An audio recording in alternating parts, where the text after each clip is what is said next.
Hi, everyone. This is Stephanie Mann at the Safe Kids Now show. And I'm really excited today to introduce an amazing lady that's been working in this field for a long time. And this is April Gellart.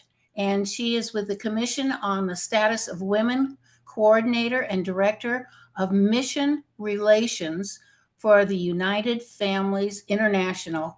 And she's also with the works with the state of California on behalf of families and children. And she educates and empowers them for effective change in schools and in our communities. So I am so happy to welcome you today, April. Thank you so much for joining us because I have lots of questions and you have lots of answers. So welcome. Great, Stephanie. Great to be here. Thanks for inviting me. Well, why don't we start out by you telling us a little bit about yourself and how you got involved? Actually, back in the late, maybe 2008, 2009, my sister-in-law was involved with United Families International, and she was doing a lot of work over in Africa with a program called Stay Alive.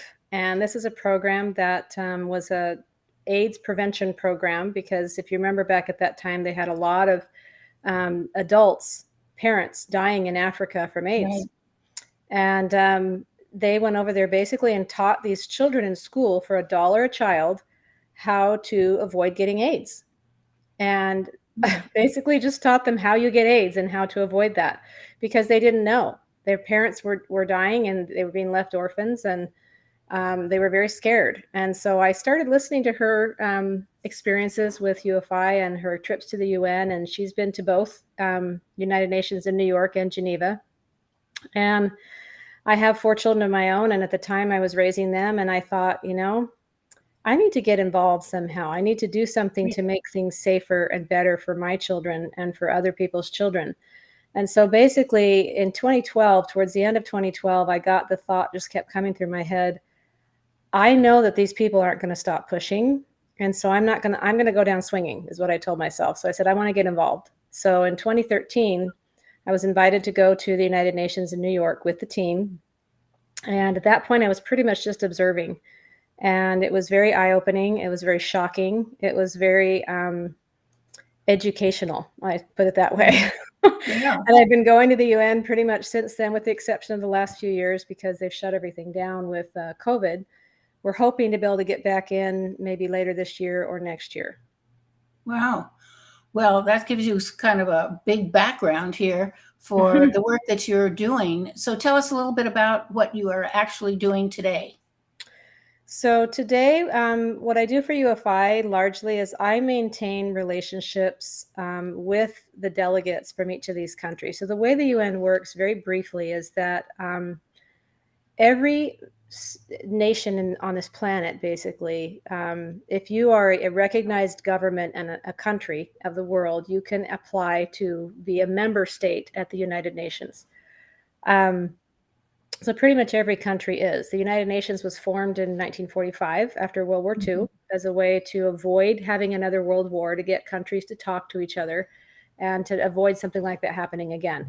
Well, shortly after it formed, it changed to become a very activist organization.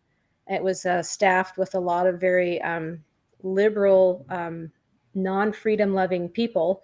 And then you have the UN today. So what we do there is we basically, each country has an ambassador. So like our country, we have a UN ambassador. And then they'll have a mission staff. So they'll have, they'll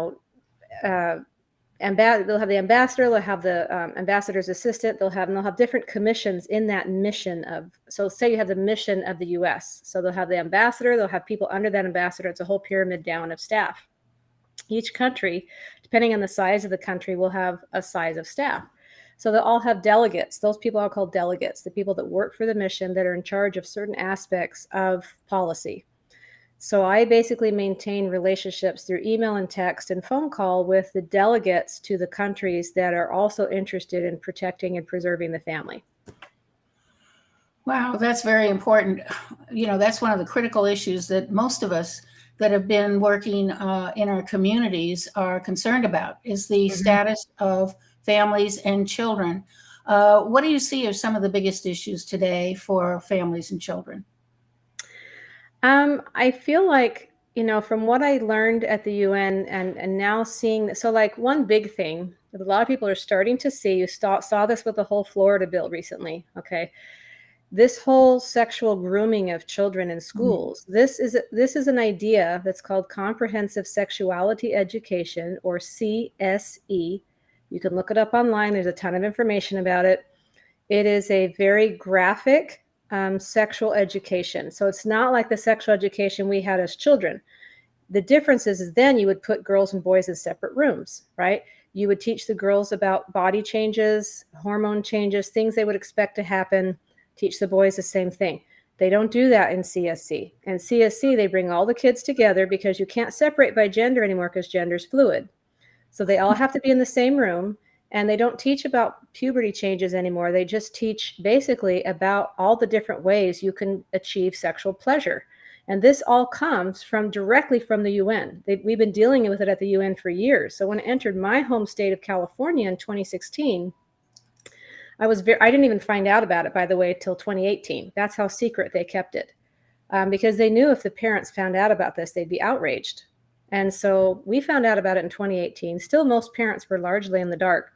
And so the biggest thing I think that's threatening families right now is the fact that the other side, as I like to call them the dark side, but the other side has decided that children are malleable, they're easily influenced, and they don't have their opinions preset yet. And they've admitted this now. We've actually seen statements like this. So when you see this Florida bill, which they're calling it the Don't Say Gay bill, has nothing to do with that. It's actually protecting children from ages 5 through 9, that you cannot talk to those children about sexuality and gender. And if you talk to most parents, they are in agreement with that. That is too young, and parents are not there. So what's happening is the biggest threat to the family is separating those children from their family and their faith, because the family and the faith provide structure. They provide a sense of security. They provide cultures and traditions and a set way of doing things. They provide love and support. They don't want those things in their way because they prevent them from getting to your children. So the biggest threat to the family, honestly, is people who are attempting to seek out your children to have influence over them and conversations with them that you will not be made aware of and will not be present for. Oh my goodness. This is, I think, very alarming. And I think most parents are going, what? That Yeah. doesn't make sense to me. So, what can parents do about this? Well, there's the word grooming finally is coming out into social media. There's hashtags, don't groom children. There's newspaper headlines all over the place trying to say, if you say that people are trying to groom children, you're the problem. You can look this up online. The FBI has a profile of how groomers approach children. Okay. Mhm. And this list, we've looked at this list and we've looked at what they do with isolating children from their families to talk about these issues, and they're almost identical. And Mm. so, literally, what parent is comfortable having another adult talk to your child about sexuality and gender identity and you're not present? And if your child says anything to them or asks any questions to them, they are prohibited from telling you. Oh my goodness. So one of the biggest things because school districts put these things in place, and it's all to, quote, protect the child, because the parent might be violent towards the child if they don't like the fact that they have these questions. So they do all this indoctrination under the guise of anti-bullying legislation, bullying by the parents, bullying by the churches, bullying by other kids. It's all anti-bullying. So in other words, under the guise of anti-bullying, they bring in everything under the sun to teach your child. So the best way you can protect your child as a parent, honestly, is something I call intentional parenting. So I've noticed for a while that a lot of people get married and even have children as a way to check a box, as I put it. It's like you're dating someone for a certain amount of time. The next logical step is to get married. A lot of people don't talk about what they want out of marriage, what they expect out of a married relationship. And so they get married because it sounds fun or it's the next thing to do. They want the big wedding. And then within a couple of years, they're divorced. because they didn't talk about these basic issues. Then having children is the same way. You hear people all the time saying, I want to have a baby. And I always want to ask them, they don't stay babies. Do you want to have a child? Do you want to raise a family? Do you want to train another human being to be a productive, responsible, caring adult? And when you ask people that question, they almost think it's too deep. And I've had people say that to me, well, I've never thought about that. I said, well, you need to think about that because, so in other words, I think the best thing we can do is to get governments everywhere, and this is what we do at the UN, to not only recognize the importance of the family structure, but to actually put in place policy and legislation that protects and promotes healthy family formation. And that starts when they're young. And so if in schools, instead of talking about sex all the time and gender identity and all this other stuff they put in history and math and everything, if they would switch to start talking to children about the value of the family to society and the value of becoming a parent. Because you talk to most young adults now and they don't want to get, if they're going to get married, they don't want children. And a lot of them don't even want to get married. And there's a whole nother undercurrent of that I think is the problem that we can talk about later if we have time. Yeah. This is, I'm not going to say shocking, but it is shocking to the system to hear that we have people that want to bring up our own children or change their attitudes or change how they think about sex or anything. Basically this was what the family did. So how do we strengthen the family in order to get back the values that we want to see in our own children? I think there's several ways to do that. I mean, everybody's going to have a different answer, but the main thing is if you notice, one thing I noticed at the UN, and I've seen it now also in this country, especially in the last year, particularly with this new administration, but depending on who's at the helm, you have different policies come into place. And at the UN, one of the things I saw very clearly from the first year I went in 2013 was this hyper focus on the individual. And it's such a hyper focus that the very word family at the UN is almost, I like to call it the F word at the UN is family, because they hate the family. If it shows up in any document, they will fight tooth and nail to get it removed. They had, and yet they take a 6-page document they recently had. It was supposed to be on climate change and women and girls, how women and girls are adversely affected by climate change, which I was really curious how they were going to spin that one. They took a 6-page document, bloated it up to 60 plus pages, and most of the stuff that was added in was about gender equality and something they call SRHR, which is Sexual Reproductive Health and Rights, which is a fancy code name for abortion. And so they take a thing like climate change and translate it to abortion. Only the UN can do something like that. And so now you have all these countries fighting over, why did you put all this sex in there? I don't understand. Like, how did something like climate change come down to sex? And literally everything at the UN is about sex. Everything comes down to that. It's a fight over the word family or SRHR at every document. And so you have all the big, powerful countries like ours. Under the previous administration, we actually changed course and started fighting for family-friendly policies and family-friendly legislation, family-friendly documents and agreements. But now the small countries are kind of on their own again.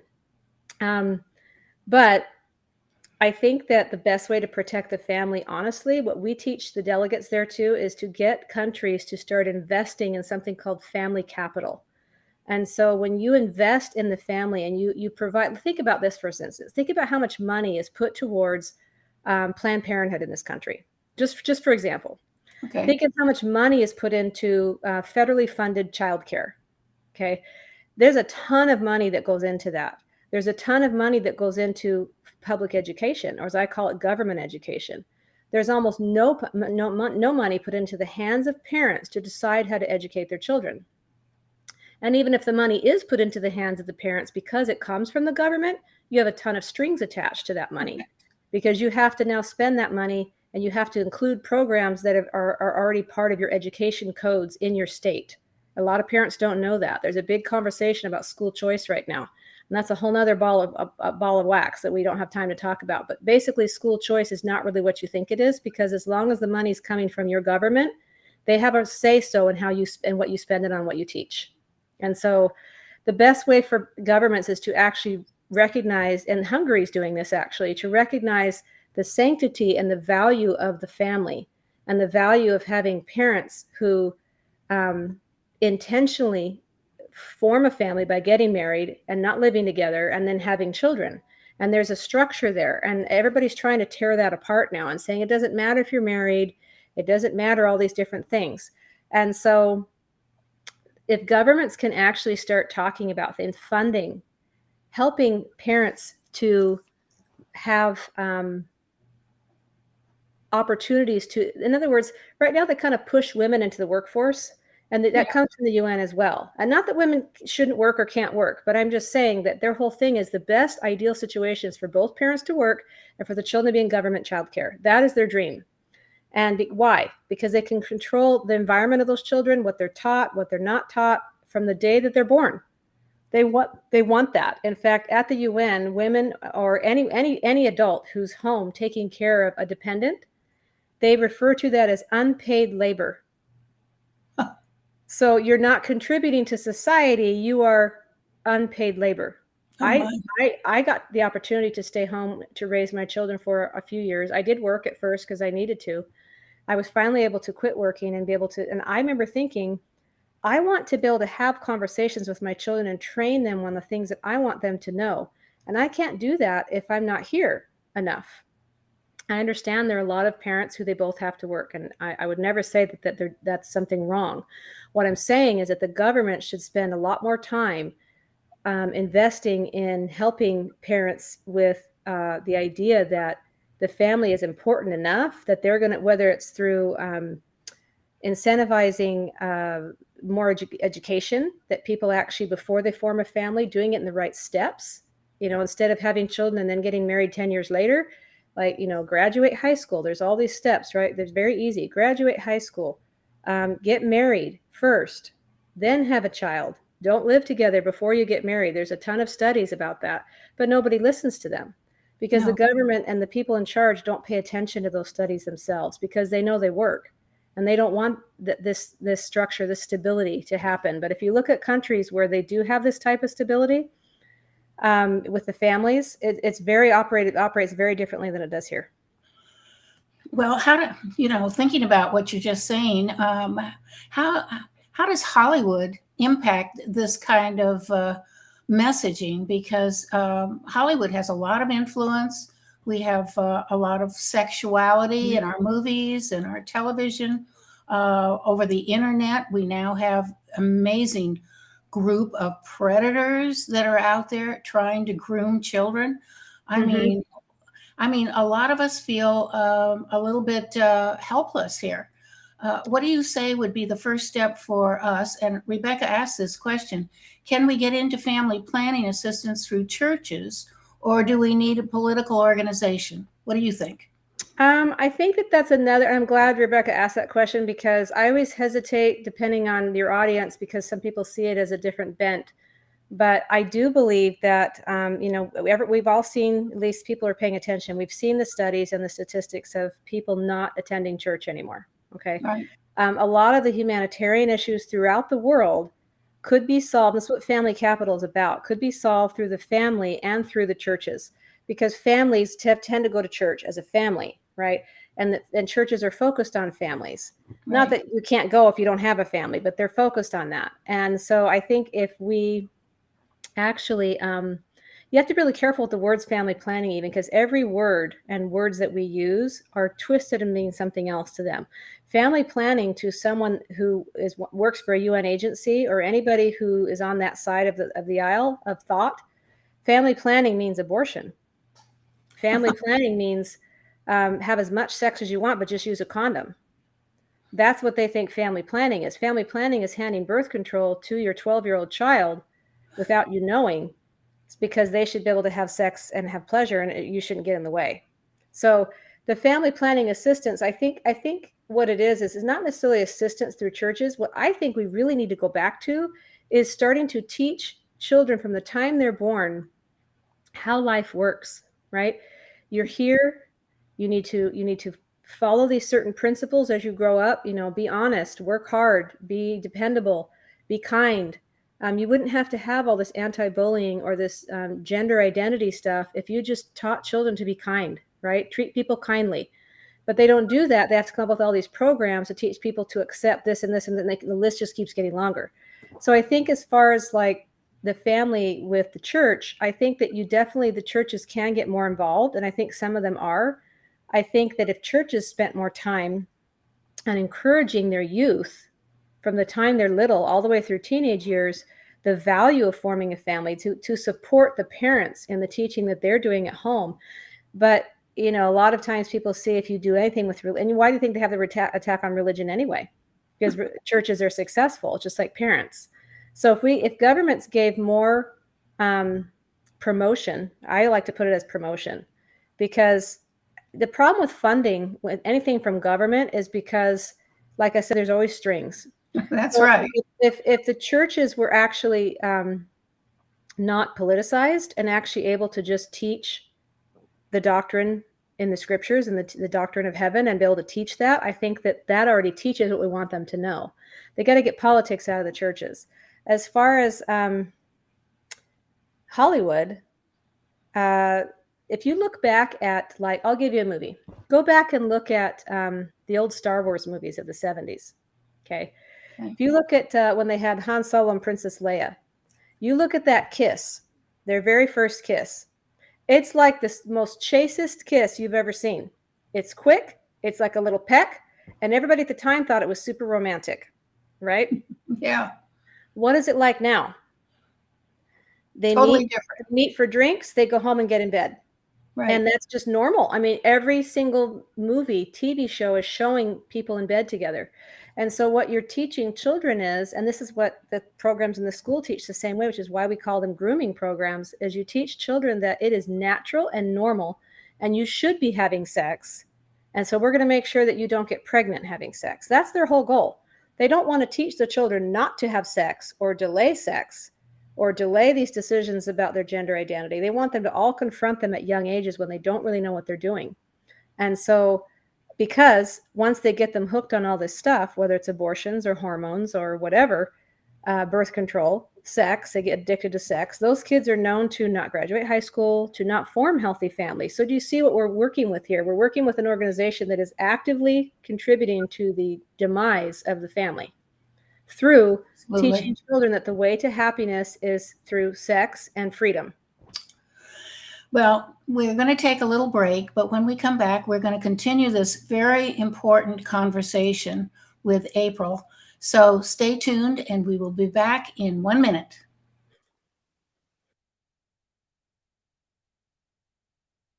Throw and Tuck. It's handmade by myself, and you only can get it here, and it's patent, and it's only here at Rococo Design. It's like a regular pillow, or you can take the blanket out like so, fluff up the pillow, open up your blanket, wrap it around yourself, and then you can lay on your sofa and relax with your pillow throw and tuck. When you're done with it, just flip it over. When you don't want the blanket anymore, you just fold it over twice. Fold it over twice again. Fold it over. And tuck it in the back. And there you go. You're back to the pillow throw and tuck. Rococo Design.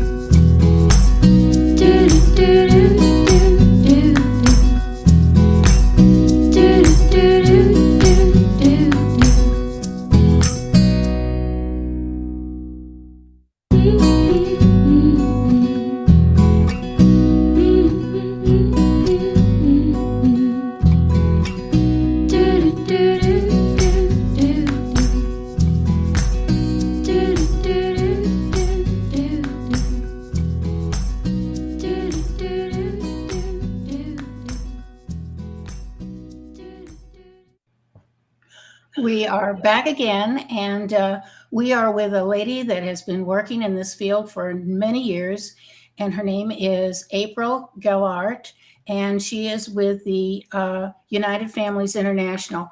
And you know, April, you've made it very clear that our families are under attack. But why? Why do they want to go this route? What is the ultimate goal? So the ultimate goal, from what I've seen, so even at the UN, the conference that we typically go to is in March every year, and it's called the Conference on the Status of Women, which is what's in my bio under CSW. The reason we go there is because it's the conference that has the most to do with the family structure. Even in this conference, over the last couple of years, they've started adding women and girls to all of their language. 3 years ago, they started adding, 2019 was the last time we went in person. We started adding women and girls in all their diversity. So you see, it came from women and girls to now trans. And so the reason that they started attacking the children and going after the children is because they know that if they can get a child when a child is young and they're still figuring out what they think and what they believe, you can actually train future little soldiers. Okay. That's what they want. People thought at first, oh, they're after the kids because they want to mess with the kid. Well, they do, but they're also after the kids because they want to grow their ranks, right? They want to have more of them. And so if you can get kids because those kids are going to grow up, and what are they going to do? Yeah. They're going to now fill the positions in governments across the world. And so a lot of these NGOs we're an NGO, but NGOs like us, but that on the other side of the fence on this, they'll go into a lot of the countries, especially African nations. Africa's been under attack for a long time. Central America and South America, the same thing. The Caribbean, they go in there with money and they say, we have all this money. They did this during COVID. We have money to help you with COVID relief because people's economies were tanked.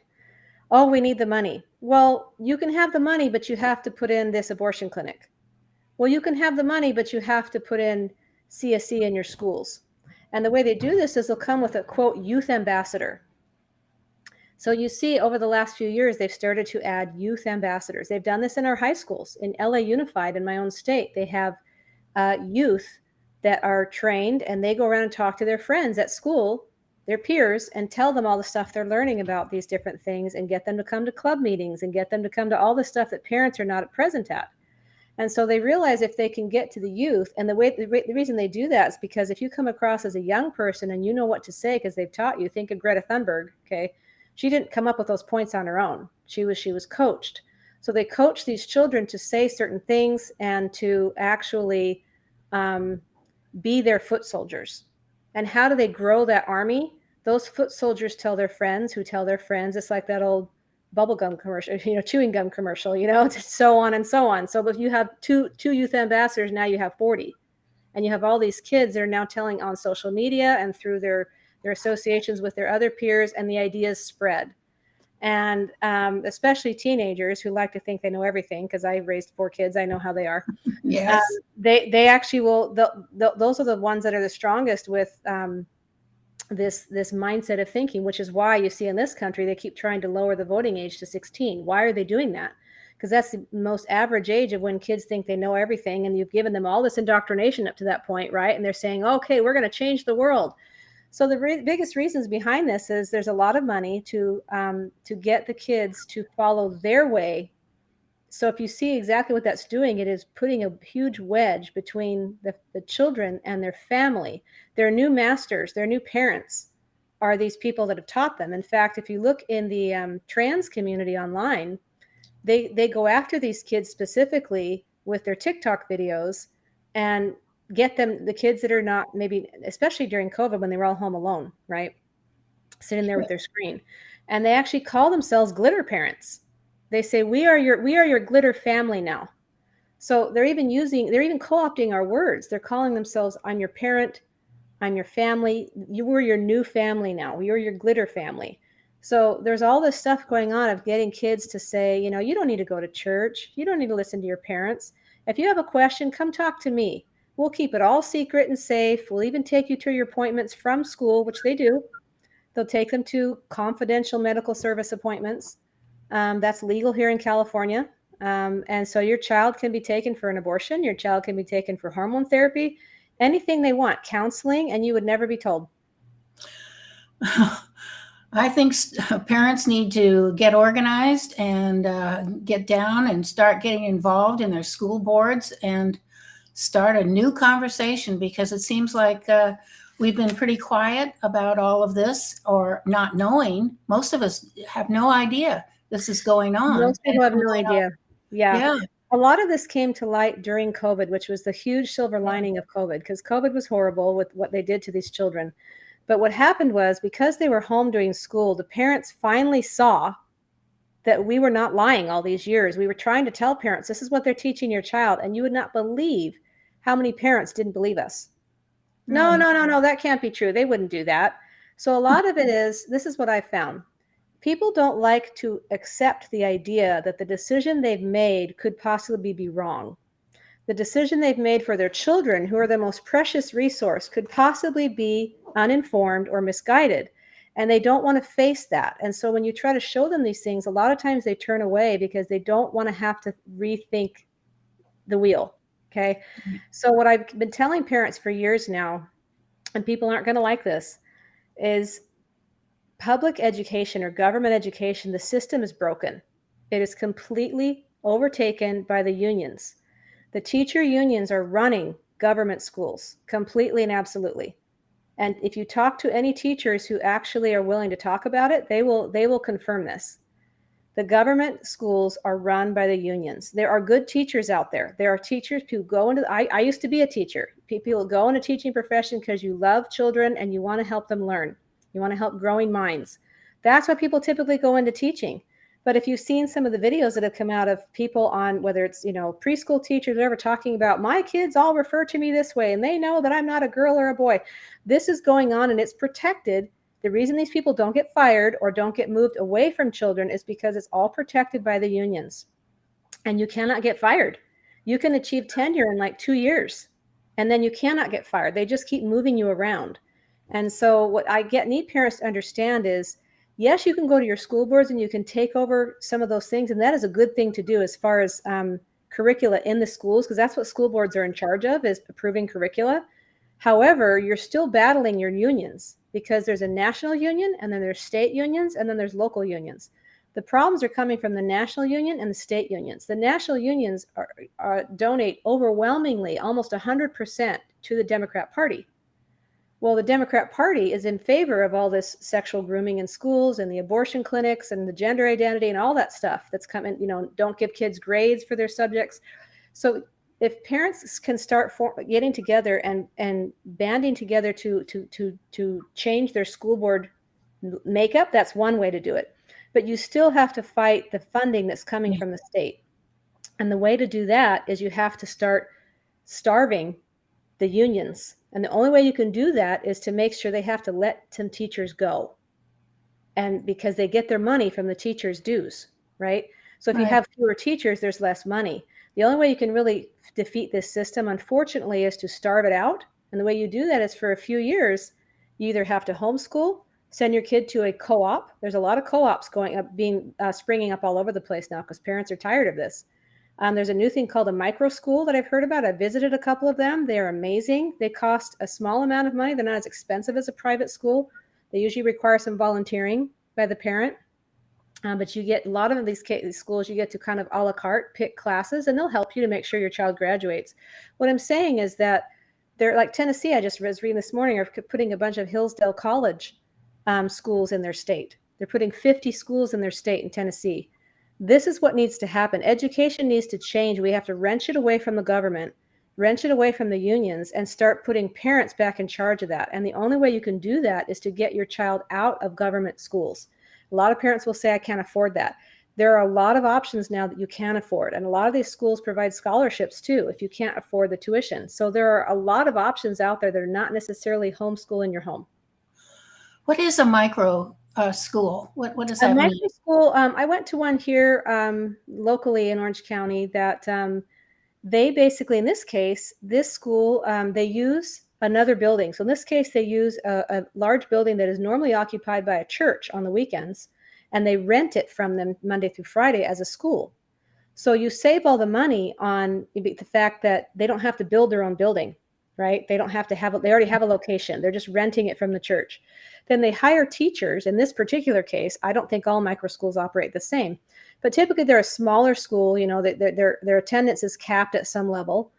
And in this case, they hire teachers that a lot of them have left the public education system for various reasons. They come over here and they have, this school had a variety of classes that you could put your child in that you don't even hear of in public schools. And every class I went to at this school had a max of maybe 13 students. Every child was engaged. They were polite. They were well-spoken. They all, when you walked in, we were with the principal, walked in the room. She was giving us a tour. They all looked up, smiled, said hello. You pay, in this case, it was a few $1,000s a year. I think it was $3 per student, and you get to pick your classes. And they did K through 12, because a lot of these smaller schools won't even tackle the high school years. In this case, they did. And so if you just start looking up, you know, alternative ways of educating your child, a micro school kind of works like that. Think of it, the reason they call it micro, it's just a little smaller. Okay, so it's not as big as a regular school. You do have to pay in most cases because they're not being paid by your taxes, so you do have to pay for it. A lot of times parents get upset and they say, but I'm paying taxes for my schools and that's not fair. I agree, but there's nothing you can do about it right now because, like I said, school choice, which is a big movement right now, is not what it is. They say it is. In our state of California, there are several education codes, and in states across the nation, you have to look at your education codes. That's where the truth lies. In your education codes, in California, it happens to be like 220 through 222, I think. You are required in any educational setting to teach as a non-discrimination clause is what they call it. You have to teach gender identity. You have to teach LGBTQ. You have to teach, so as long as you're receiving government funding, you are attached to government strings. And so until you understand that, school choice will not work. So people keep saying, I want to use my tax dollars the way I want. So vouchers, all the things that you've heard have a fatal flaw, which is in your education code. And so if you go look at your state, look up your education codes, find out if there's a non-discrimination clause somewhere or other things that are going to affect what you are allowed to teach and what you are required to teach. So you can say, well, I'm in my home. How are they going to know? They have ways of even in your home, you have to choose a curriculum, right? You're not going to do it usually all on your own. So in one way or another, it's going to seep in. And so you just have to be really careful with school choice.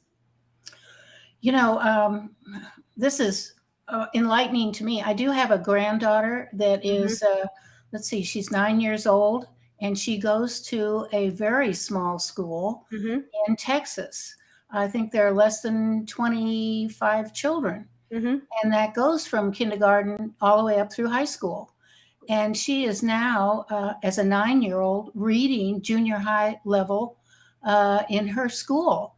She's already passed a lot of different things, and she's learning so much faster.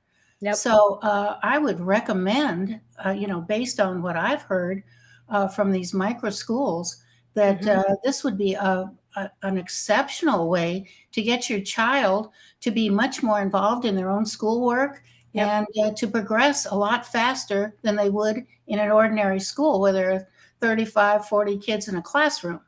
So it really is the future of education from what I'm seeing, because like I said, the public education system is broken. You cannot fix it at this point. We have been trying for years, and they just keep passing adding more education codes. They've now codified CSE in California, the sexuality education, into each area of education. So they started with the health framework. So in your education departments in your states, they'll have frameworks for each subject. And basically about every 7 to 10 years in our state, they update the framework. And what the framework does is it drives the creation of curricula. Okay. So if the framework comes down and says, we want a curricula to contain this particular item. So now the curriculum makers will go out and they'll make new books. And so in this case, they would come to schools and say, did you know that your current social studies books are not updated to the current framework? So they started adding CSE. They started with the health framework, and then they went to the social studies. And then they went, now California added ethnic studies. So they start adding all these things in because they've changed. So really you have to look at these top levels of what's going on at your state level with your state departments of education, your education codes, and your education frameworks by subject. So what's happening is, like your granddaughter in the public education system, and you've seen this in California, our children are reading years below grade level, almost across the board. Their math skills are abysmal. This is why they get out of high school, if they get out, and they don't end up doing a whole lot as far as their careers or having a career, because they haven't received the proper education to do so. And when you actually start looking into alternative forms of education, you find out that these people are actually interested in educating your child, not in creating another little foot soldier, right? And so the unions have made public education so politicized that it's almost impossible to obtain an actual education there anymore. And so if you look back at our history, back when our country was founded and when they started bringing in the idea of government education, the families, the American families who were mostly farmers at that time, fought tooth and nail against this. They did not want the government educating their children. And it got to a point where it became, if you didn't send your child to school, you would get legally in trouble. Well, that's gone on for so long now that we just think it's normal to send your child to a government school. But if you look back at our founding, that was not normal, and they knew how dangerous it was. And so I think we have to start, again, you have to get yourself to start thinking, maybe what I know is not everything that there is. And I should open my mind a little bit to think about, there might be other things on the table here that I wasn't aware of. And I need to start thinking outside the box and not just knee jerk, I'm going to send my kid to school, the neighborhood school with all their friends. And the more parents do that and pull their kids out of these schools and put them into top performing schools, it will cost a little money in a lot of cases. It will possibly be inconvenient in some cases if you decide to homeschool. But a lot of parents are actually finding their children are happier, they're less nervous, they're less anxious, they're thriving because they got them out of this environment that was very stressful. And there was a lot of whatever's going on with the public education system. A lot of parents told us during the COVID shutdowns, when their kids were home, despite the fact that they couldn't do as many things with their sports, the majority of the families, the kids were doing better because they were out of that high stress, especially high school years, junior high stress, peer pressure kind of thing going on at school, and their anxiety levels went way down. So there's a lot of hope on there we need to pay attention to. I want to thank you so much, April, for sharing your information with us, because it is so informative and it's so important for all of us to really take a good look at our own schools that our children are in right now and say, is this a good place for them to be, or do I need to think out of the box? So do you have any final thoughts for us? I think, as far as the schools, if you want to work with your local, neighborhood school, I think one thing that you can do, I want to empower parents that do want to stay in the system, so to speak. Start asking for proof of what's being taught. Start asking to see lesson plans. Start asking to see all of the associate online videos and attachments that go with those lesson plans. Because a lot of times they'll show you like a one page of a lesson plan, but they don't show you all the teacher resources. Start asking to see what is going on there. Start making appointments with your superintendents and your school board members. Those are all electable positions. They answer to you. And so start meeting with them. Let them know your face. Bring a friend with you so that friend can take notes, and start telling them your concerns. Go to your city councils, because in most cases, the city councils have no idea what's going on in those schools. They don't have any idea what's going on in our libraries either. That's a whole nother ball of wax. The library databases are filled with pornography, and this is accessible by children all day long at a school and public library. Right. There are no obscenity exemptions for those two institutions. They're the only two institutions that do not have exemptions for obscenities. So why is that happening? Look at the obscenity laws in your state. Try to update those. All of these things, you asked how to protect the family. All of these things are tentacles of this monster that is attacking the family. You've got to get your children away from this hypersexualized world that they have created for them through media, through education, through social media. All the different things that they're attacking children with. So the final word I would say is, please teach your children the value and the importance of being a wife, a mother, a father, a husband. Teach them that these are important roles, because people will find out that the first question they ask is, what do you do for a living? because the only acceptance is if you have a career or some kind of fancy job to talk about, right? If you say, well, I'm a mother or I'm a father, what if we had more men who were high-powered executives who you said, what do you do for a living? And they say, I'm a father of 3 children. And it's wonderful. No one does that. Why? No. Because it's looked down on. It's totally looked down on. So if we start changing the narrative with our own families and start telling them how important it is and what a vital contribution you're making by when I used to tell my kids, someday when you're a mother, when you become a father, you're going to want to do this. Just small conversations like that as they're little, and then get your city councils and your school districts and other to recognize the importance of talking to children, not about how to not get pregnant. Teach them about the importance of relationships and building strong relationships and building families and how that contributes to society. You don't contribute to society just by getting a fancy job. You contribute to society by building a family and a strong structure at home to send out responsible, hardworking, kind adults, right? That's where that comes from. It doesn't just happen. And the reason why that's not happening is because families have not been supported, and healthy family formation is not something anyone talks about. And so if we do more of that, I think we will start to see it. It's going to take time, but how long have they been working against us? For decades. And so it's way past time that we wake up and reclaim the word family and the word mother and father, not parent. I'm a mother. I'm not a parent. I'm not a bleeder. I'm a mother. And so we need to start reclaiming those words and teaching our children the value of those words and getting our churches and our schools to start recognizing the value of that. Talking to your city councils about that. If you start local, you can make waves and impact in larger levels.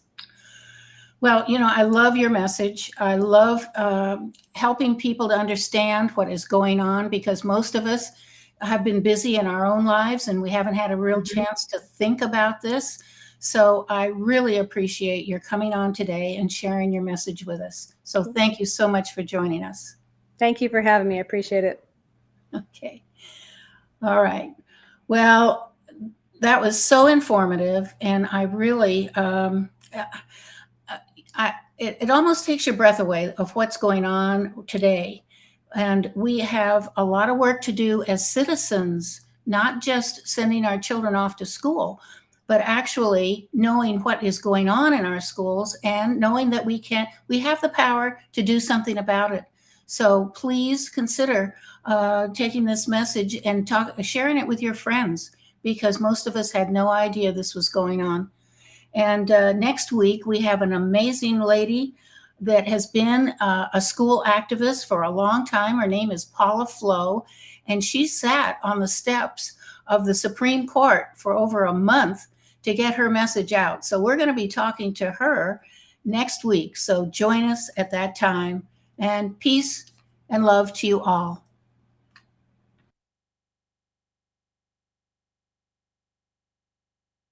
You're listening to All About Us Radio. We're live streaming 24/7, playing old school versus new school. Follow us on Facebook, Twitter, Instagram, at AAU Media. And visit our website, www.aaumedia.com. Call us at 1-833-369-1444, extension 1, and leave us an inspirational message or request. You're listening to All About Us Radio.